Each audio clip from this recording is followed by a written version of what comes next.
Tá com frio, Thiagão? Que frio que, família? É aquela ansiedade daquele jeito, já pensando no jogo de amanhã. Já tô no segundo tempo, 45 minutos, mais acréscimos. Vasco com resultado positivo e naquele pique, né? Que você sabe muito bem, que eu tenho certeza que acontece isso contigo. Quando o Vasco tá perdendo, começou o jogo, 45 minutos do segundo tempo. Assim, acréscimos então?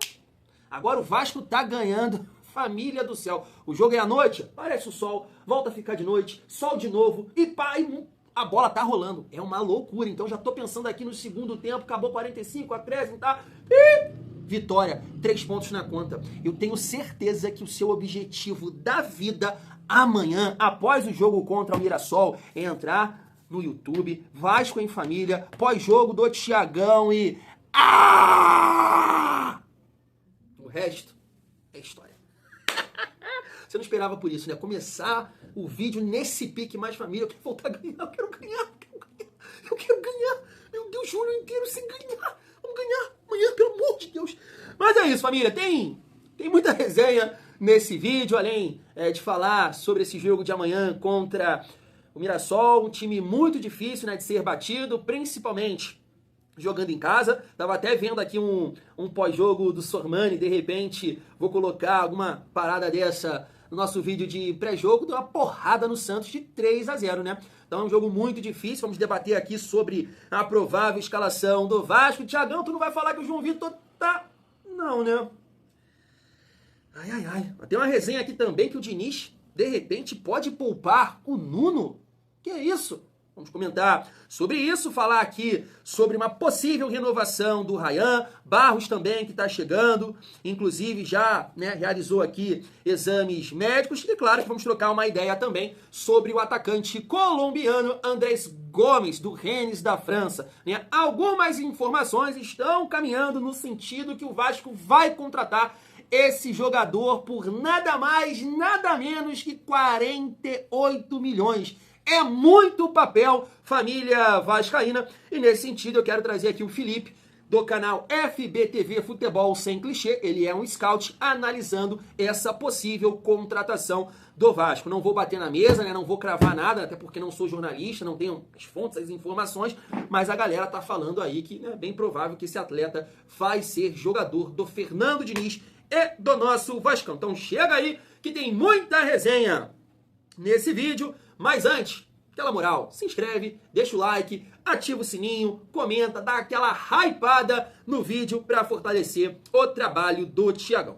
Família, seguindo a nossa resenha, tá aí, ó, informação do Matheus Gilbert. Cauã Barros realiza exames para confirmar retorno ao Vasco. É isso mesmo, né? Já falamos aqui, né, algumas vezes em relação ao retorno do Barros, mas sempre tá aparecendo aqui, né, um membro novo da família vascaína. Então assim, família, eu tô sempre comentando aqui que é um jogador que a gente entende que não chega para ser titular, mas de repente é um atleta que pode contribuir, né, no decorrer dos jogos, com a sua juventude, com a sua força, com a sua velocidade, principalmente olhando ali para o Tietê, né, que é um jogador que vira e mexe, termina as partidas. Não tô falando mal do Tietê. Tietê tá jogando muito com a camisa do Vasco, principalmente nesse mês de julho. Mas eu acho que é claro para todo mundo que ele cai o desempenho ali no segundo tempo pela parte física.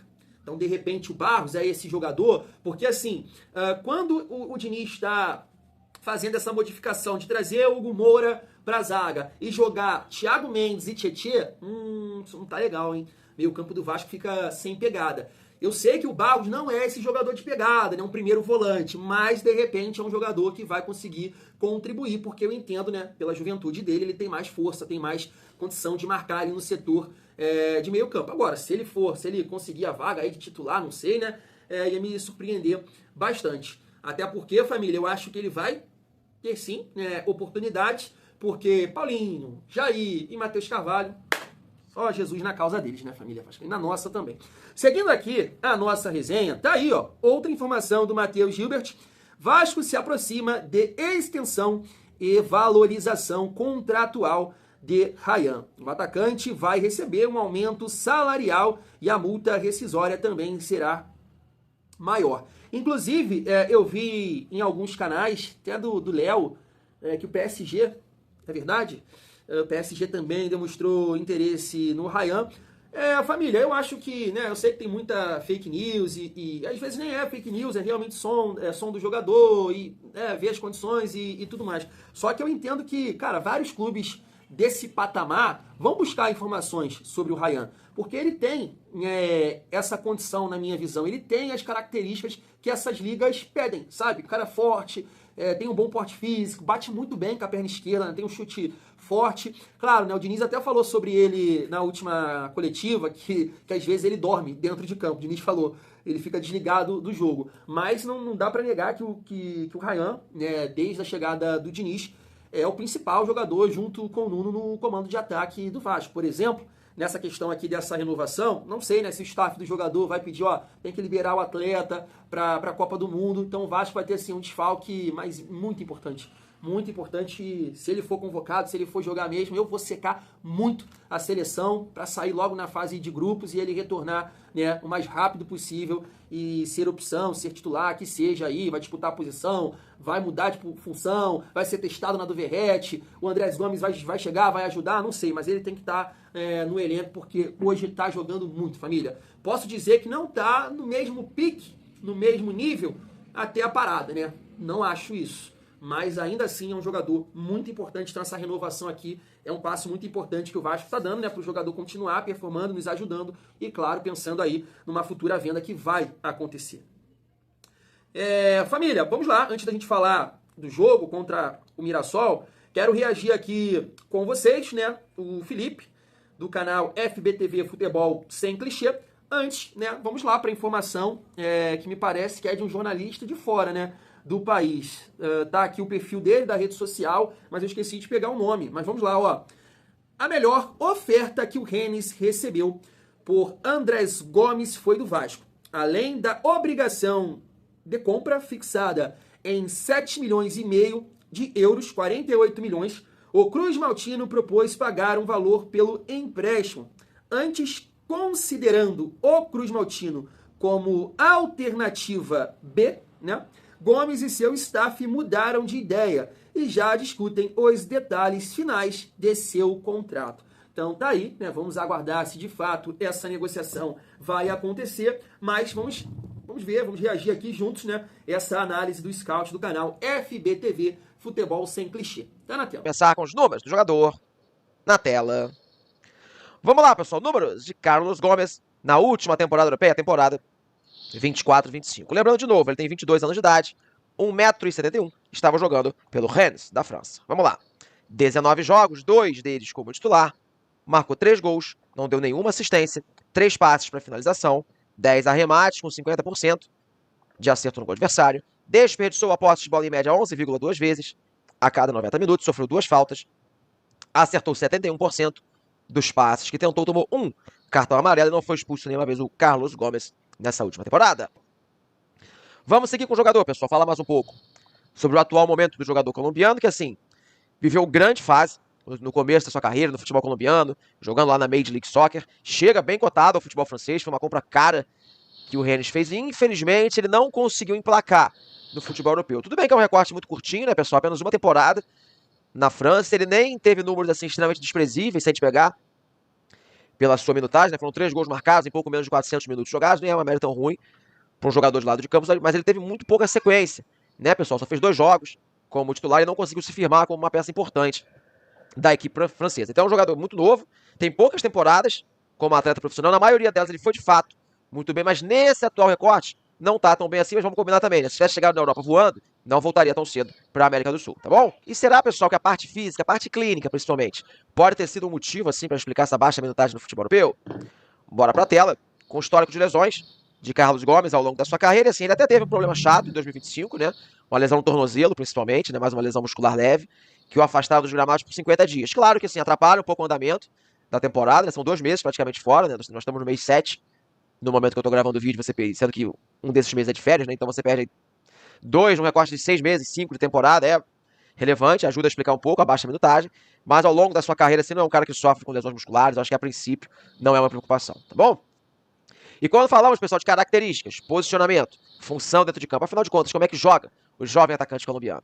Bora lá, ver o mapa de movimentação, mapa de calor, do jogador. Eu peguei o ano de 2024, quando ele estava nos Estados Unidos, e o recorte agora na temporada francesa. E o Carlos Gomes, pessoal, é um jogador, é um atacante, né, pessoal, que se posiciona majoritariamente pelos lados do campo, mais especialmente pelo corredor direito. Tá bom? É um atacante destro, que não é muito alto, ele tem só 1,71 m, como nós falamos, mas ele é um jogador que tem uma certa força física, aquele cara truncudo, como a gente gosta de dizer. É um jogador que usa bem o corpo no momento das suas individualidades, é um cara que gosta de realizar o giro em cima dos marcadores. Então muitas vezes a gente vai ver ele aberto pelo lado do campo, até de costas, pro gol, vai receber e vai dar aquele tapa fazendo o giro em velocidade. É um cara que tem uma ótima capacidade de arraste, que a gente gosta de dizer, que é aquela condução com força física, né, dando tapa na frente, carregando a pelota e passando pelos adversários. Não é um jogador de tanto refino técnico, assim, é um cara que talvez quando o Vasco enfrente retrancas, não vai te dar tantas soluções no espaço curto pro drible, principalmente, mas é um cara com recurso para poder, principalmente, se livrar de jogadas em situações de velocidade e força.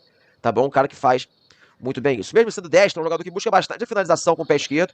Então, em muitos momentos, a gente vai ver ele trazendo para dentro para buscar um arremate, mesmo jogando pelo lado do seu pé natural, como a gente gosta de dizer. E é um jogador que, para a posição que ele joga, um atleta de lado de campo, ele até entregou bastante gols na sua carreira. Então, assim, não é assim um camisa 9 de finalização, né? Não tem esse tipo de gabarito de finalização, mas para um jogador de lado de campo, ele até finaliza assim, um pouco acima da média, não é só aquele cara que corre, dribla e depois erra a tomada de decisão. O Carlos Gomes, dos melhores momentos, é um cara assim que também mostra qualificação na definição, tá bom? Agora, vamos ver a parte de números que anima a torcida do Vasco, né? Que foi o seu começo de temporada como atleta profissional. Então bora lá, histórico na carreira, né, pessoal? Suas 4 temporadas anteriores atuando como atleta profissional, que somado à temporada 24-25 vão dar todos os seus anos, desde que saiu da base, né?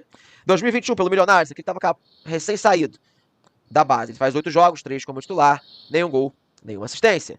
Vem em 2022 pelo Milionários, 50 jogos, 42 como titular, 13 gols, 6 assistências. Aqui ele já começa a mostrar seu cartão de visitas, né? Vem em 2023, vai lá para os Estados Unidos, pro Rio Salt Lake, 40 jogos, 21 como titular, 2 gols, 7 assistências. E 2024, aqui ele faz o primeiro semestre nos Estados Unidos, antes de ir para a Europa, 25 jogos, 24 como titular, 13 gols e 8 assistências. Ou seja, vivia grande fase no futebol dos Estados Unidos. Então, um jogador que na temporada 24-25 sofreu um pouco a adaptação lá no futebol europeu, mas na América do Sul, nos Estados Unidos, vinha tendo números, tanto de minutagem quanto participações diretas para gol e protagonismo das suas equipes extremamente relevantes, tá bom?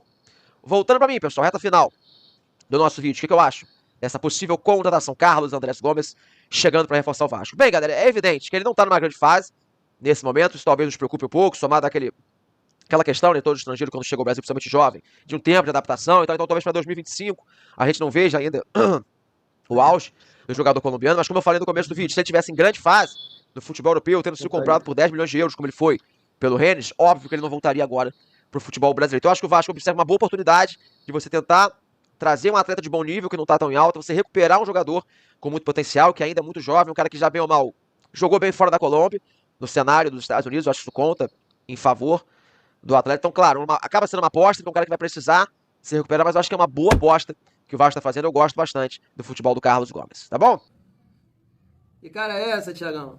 Tu já tá falando mal, o cara nem chegou, Thiagão. Não é isso não, família. É que assim, se eu elogiar essa contratação, entendendo que o melhor momento dele foi na MLS, poxa, eu vou estar sendo contraditório.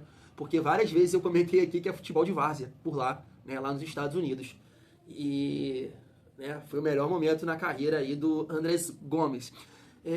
Mas assim, é uma aposta arriscada, ousada, né, 48 milhões. Claro, tudo que foi falado na coletiva pelo Pedrinho, a gente entende que é um valor que o Vasco vai pagar, perder de vista, né? Casas Bahia, Mercado Livre, sei lá, porque é muito dinheiro, né? Um jogador que, claro, é uma aposta. Né? Uma aposta, como o Felipe falou ali, ele não tem tanto tempo, né?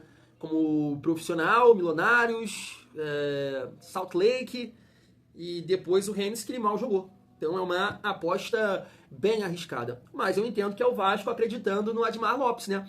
E é um cara que foi muito elogiado nesse sentido, quando o Vasco conseguiu aí a contratação dele, que fez esse tipo de trabalho, ajudou, né, nesse tipo de trabalho, foi no Lille, né, que conseguiu montar um time campeão, entre outros lugares que ele passou, e depois, né, conseguiu ter uma boa venda com esses atletas. Eu acho que é o que o Vasco está esperando, né, que o Andrés Gomes possa ajudar o mais rápido possível, tem uma rápida adaptação, e com o tempo, né, o Vasco conseguir aí vender o atleta, né. Eu acho que é isso. Pelas características, inclusive eu estava separando aqui também, né, um outro vídeo, outros cortes dele, outros lances, pra gente analisar juntos aqui.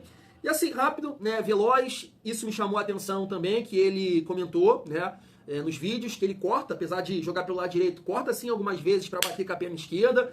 Pelos vídeos também mostra ter um chute interessante, o que mais chama atenção é a velocidade, né? O tapa na frente, é chegar no fundo, é fazer o cruzamento, e essa mudança de direção, essa possibilidade que ele tem, né, de bater com a perna esquerda, dificulta para o adversário, para o defensor, porque ele pode chegar no fundo, tanto cruzar ou cortar, né, para canhota e fazer efetuar o cruzamento ou bater no gol. Então assim, pelos vídeos, cara, é uma contratação que parece ser interessante, né? É aquilo que eu comentei com vocês no vídeo de mais cedo. Eu espero que o Admar possa ter êxito, né? Na primeira contratação dele, podemos dizer assim, porque o Thiago Mendes, segundo o Pedrinho, já estava na mesa do Vasco, né? Então, esse atleta, que é o Andrés Gomes, eu acho, não posso falar com certeza, que é uma indicação do Admar, porque, né, conhece bem aí o mercado francês, ele estava por lá, ele estava no Bordeaux, num cenário, né, de quarta divisão, sei lá, de última divisão, mas já trabalhou em times da primeira divisão, então, de repente, né, tem a análise nesse jogador. Agora, família, vamos torcer, né?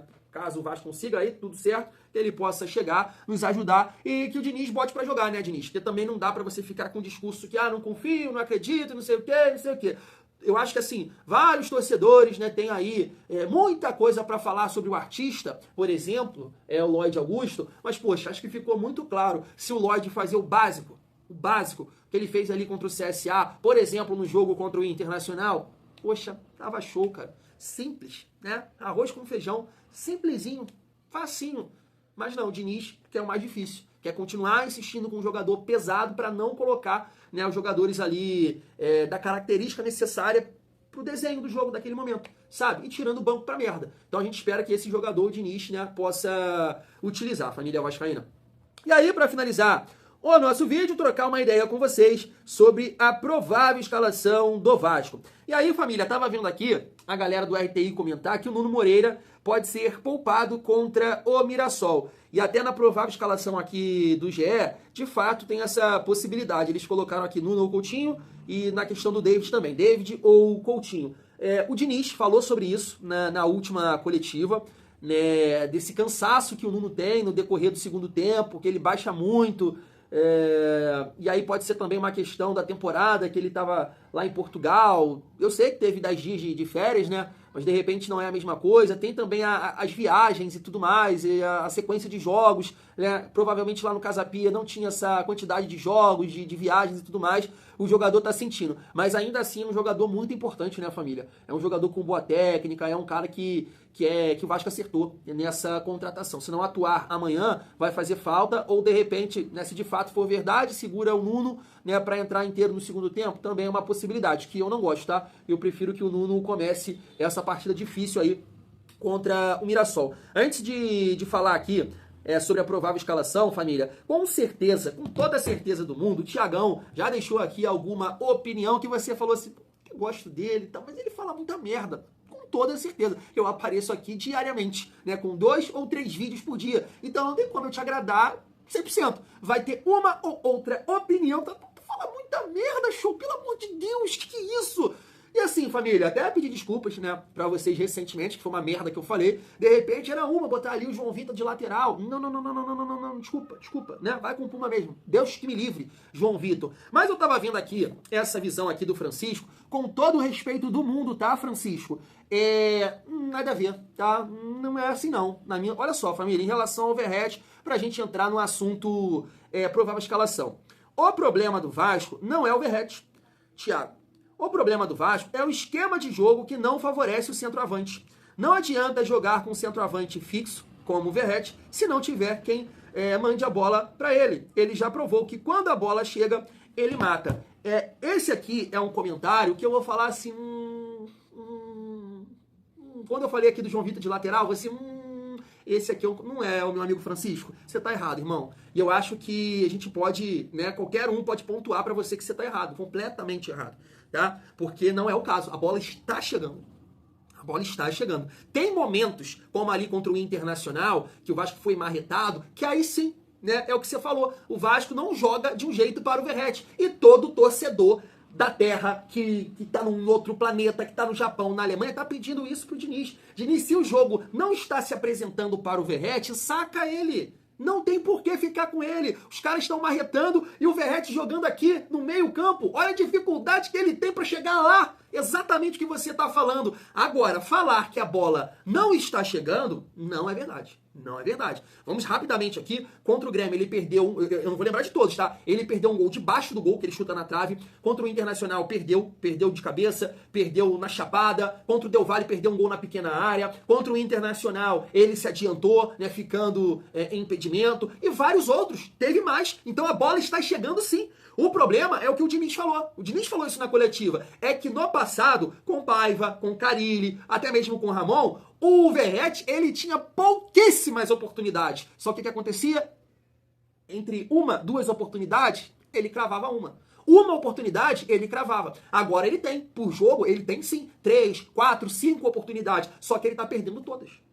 Então, Francisco, você tá errado, na minha opinião. E aí a provável escalação do Vasco tá aí. Daniel Fusato, toda a sorte do mundo para o Fusato. Puma Rodrigues também. João Vitor também. Maurício Lemos ou Freitas. Lucas Piton. Hugo Moura, Tietê.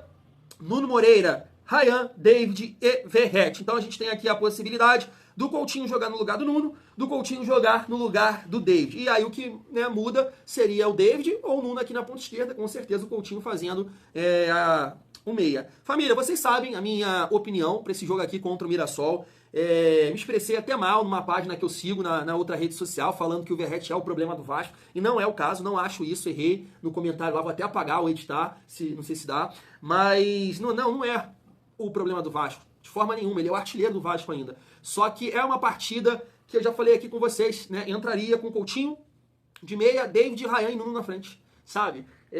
Claro que nenhum desses três jogadores vão conseguir marcar os gols que o Verratti marca, ter o número de gols que o Verratti faz por temporada, porque o Verratti é o nosso homem-gol, né? Ele tem o faro do gol, tá numa fase terrível. Só que entendendo esse momento e como ele não contribui nas outras fases do jogo, diferente do que o Diniz falou, colocando esses três jogadores de frente, você pode não ter um número, mas você vai ter outras alternativas, outras características para tentar ganhar uma partida. O Vasco vai conseguir pressionar melhor, o Vasco vai conseguir em algum momento da partida que o Mirassol esteja em cima, buscar algum contra-ataque por ter um jogador de mais mobilidade na frente. O Vasco, de repente, vai criar mais possibilidade de arremate para o gol, de chutar para o gol, por uma tabela, que a bola vai cair no pé desse cara que vai ser a referência e não vai morrer, ela vai sair por ter mais recurso que o Verratti, sabe? Marcar melhor, baixar as linhas mais rápido.